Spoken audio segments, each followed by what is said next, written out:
বিজনীৰ দাৱাগুৰিত মানাহ নৈৰ পানীত ডুবি নিহত তৃতীয় শ্ৰেণীৰ ছাত্ৰ। আজি চিৰাং জিলাৰ বিজনীৰ দাৱাগুৰিৰ মানাহ নৈৰ পানীত গা ধুবলৈ গৈ পানীত ডুবি নিহত তৃতীয় শ্ৰেণীৰ ছাত্ৰ।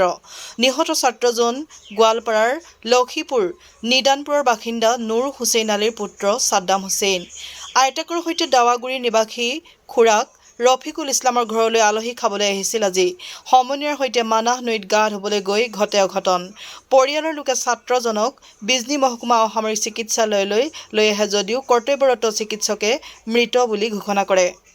ঘটনাটো হৈছিল এই লক্ষীপুৰৰ পৰা ছাদ্দাম হুছেইন লৈ আহিছে তাৰ আইতাৰ লগত আমাৰ ঘৰত। আহি কাপোৰ কানি খুলি গৰম লাগছে দৌৰি গৈছে নদীত। আমিতো মছজিদত গৈছিলোঁ। পিছত তাহোন আৰু এটা আপি মানুহ খবৰ দিল আমাক যে নদীত চলি এটা আহিছে লক্ষীপুৰৰ পৰাতো পানীত পৰিছে।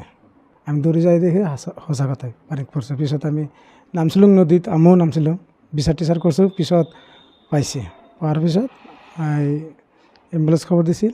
পিছত তাৰে মানুহ আৰু একজনে কৈছে নাই বুলি কৈছে। পিছত আমি ক'লোঁ নহয় আছে বুলি কৈছোঁ। আমি কৈছোঁ যে আছে মানুহটো, আমি হস্পিটেলত লৈ যাম। পিছত হস্পিটেলত বেলেগে মানুহ কৈছে যে নাই বুলি, ডক্টৰেও নাই বুলি কৈছে।